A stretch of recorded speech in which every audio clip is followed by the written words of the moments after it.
The 2024-25 Premier League season hasn't lived up to the hype.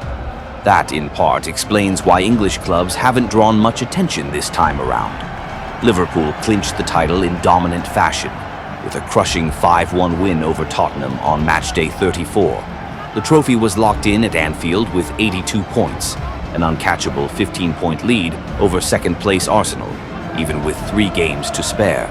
Remarkably, they did it in Arne Slot's first season in charge, and for the first time, the Reds lifted the Premier League trophy in front of their home fans, something even Jurgen Klopp never got to experience due to the COVID-19 lockdown in 2020. But after that early title celebration, it felt like the Premier League faded off the radar. At the bottom of the table, all 3 relegation spots were sealed by matchday 35. Ipswich Town followed Southampton and Leicester City into the Championship after a 3-0 defeat to Newcastle ended their slim survival hopes. Meanwhile, West Ham, sitting in 17th, didn't even need to win much to secure safety. Their nearest rivals had already collapsed, and a relegation race without real tension just isn't much of a race. Still, no club represents the Premier League's late-season cold spell more than Manchester United. Usually at the heart of every debate, United now sit 15th with just 39 points after 35 games. Even if they win their remaining 3 matches, they won't surpass 48 points. It's officially their worst season in the Premier League era.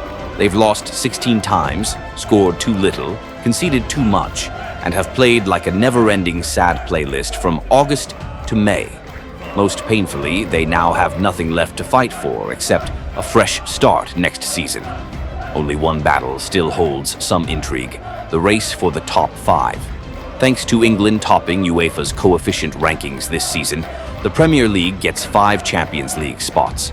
That's created a last-minute sprint involving Chelsea, Nottingham Forest, Aston Villa, Newcastle, and even Manchester City. Arsenal, too, are at risk of slipping out after crashing out of Europe. But let's be honest, when most of the league's storylines wrapped up early, it's hard to stay fully engaged, unless your team is in the mix. Once upon a time, the Premier League was the gold standard for drama and suspense. But the 2024-25 campaign, it feels like a movie where someone spoiled the ending with 20 minutes still left. And as a result, English clubs are starting to fade from the spotlight, especially in the Champions League, where the last remaining representative, Arsenal, has bowed out. If the Champions League is the place where football dreams are made, then this season has been a dream for a select few. With Inter Milan and Paris Saint-Germain reaching the final, many neutrals have been left underwhelmed. Technically, both are elite teams. But let's face it, the glamour, the spark, the magic just isn't there. The dream final, Barcelona versus Arsenal, has vanished.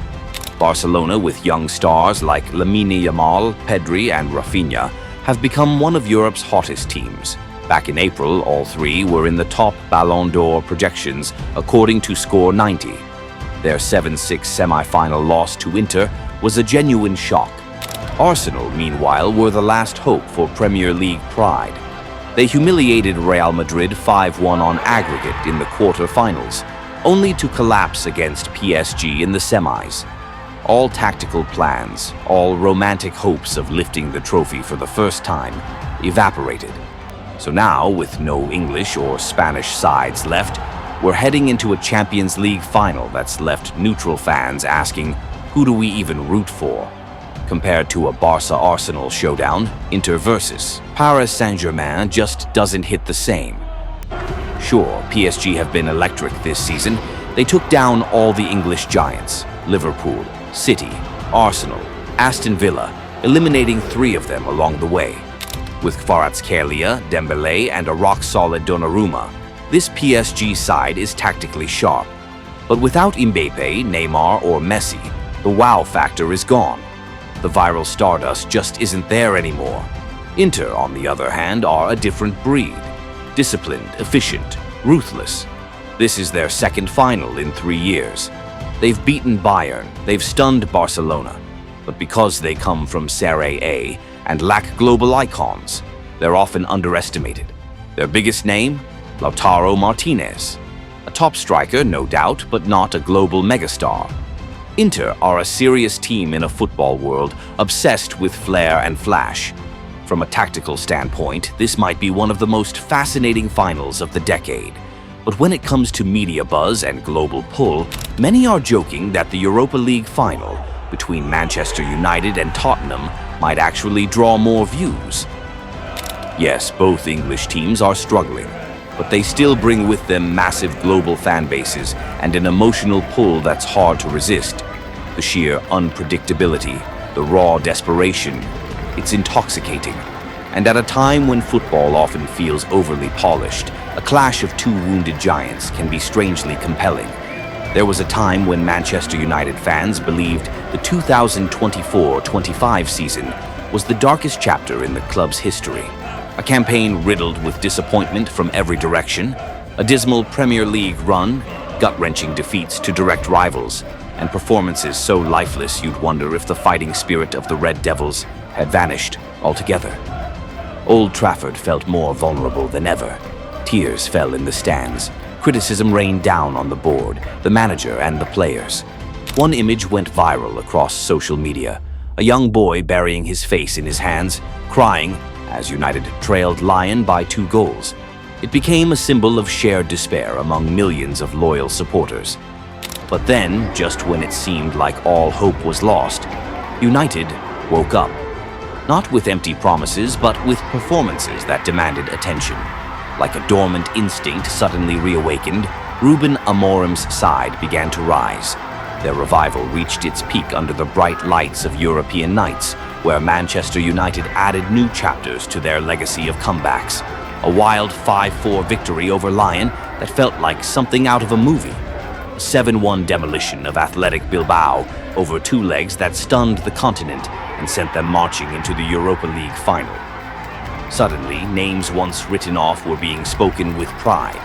Mason Mount, once branded a flop, lifted the team with his first 2 goals at Old Trafford, including a screamer from over 40 meters that brought the stadium to its feet. Casemiro, thought to be past his prime, scored a vital goal and commanded the midfield like a general. Amad Diallo played with fire. Kobe Mainu, subbed on for just 10 minutes, left fans saying, "This is the future." But above all, there was Ruben Amorim, the young coach who restored belief not through pretty words, but with courage and clarity. He brought back identity. He brought back fight. No, Manchester United may not finish in the top 4 this season. They might not strike fear into domestic opponents anymore, but they've made their fans proud again. Proud of a team that didn't surrender. A team that fought when it was easier to accept failure. And sometimes, as the club's history after the Munich tragedy reminds us, the greatest teams aren't the ones that never fall, but the ones that rise after the most painful seasons. You've seen all English European finals before, but this one feels different. Manchester United and Tottenham are heading into a Europa League final unlike any before. This isn't just a clash of clubs, it's a showdown between 2 survivors, both battered and bruised by a brutal season. And somehow, that very imperfection is what makes it so captivating. According to Opta, this is the first Europa League final since the rebrand in 2009, where both clubs sit outside the top 12 of their domestic league. United are 15th, Spurs are 16th. If those positions hold, the winner will be the lowest-ranked team this century to lift a major European trophy. But the magic isn't just in the numbers, it's in the journey. United pulled off a 119th-minute comeback to get past Lyon. Tottenham, they marched on silently and steadily, despite a squad filled with uncertainty. In the Premier League, both were pushed to their limits. United lost 8 home games. Spurs were battered by bottom-half teams. And yes, Tottenham beat United 3 times this season, 3-0, 1-0, and 4-3. But in a recent interview, Amorim said, "This is a great opportunity. It's rare to lose to the same team 4 times in one season." Former Spurs icon Glenn Hoddle added, "Beating a strong side 4 times is extremely difficult, and this United isn't the same team we saw in Premier League." There's another twist. For the first time, the Europa League knockout stages didn't feature any teams dropping down from the Champions League. That opened the door, and United and Spurs stormed through it. No matter who lifts the trophy, it's going to make noise. One side scraping for redemption, the other chasing history. Think about it. On one side, Manchester United, a club that hit rock bottom this season, hanging on to the Europa League as their last hope for joy. On the other, Tottenham, a team that, every time it nears silverware, seems allergic to precious metal. Yet here they are, squaring off in a European final. As if fate is playing games with both. For United, the Europa League isn't just a piece of silverware. It's a lifeline, a last chance to turn disaster into something salvageable. Their last gasp escape against Lyon and dominant semi-final against Bilbao say one thing. They still know how to score, still know how to fight. And if they win it, ask yourself, could this be the launch pad for a new era? A season that felt dead, suddenly crowned with glory? And Tottenham, if they win, don't be surprised if the sun rises in the west. This is a club that's never had luck with big trophies, not even with stars like Kane and Son. But now, if Postecoglou brings home a European title, then maybe optimism really does get rewarded after all. Just imagine Harry Kane sitting in Munich, looking towards San Mamés with tears in his eyes, as Spurs without him lift a European trophy. And that's the point. No matter who wins, neither side should feel defeated, because just reaching this final, after the chaos and pressure of their seasons, is an achievement in itself. In a year where both clubs were nearly broken by expectations, maybe football isn't just about who wins. Maybe it's about crawling to the finish line, looking back at the wreckage and saying, "Damn, we're still standing." So sure, call it the Europa League final, but perhaps a better name would be the Final of the Undying.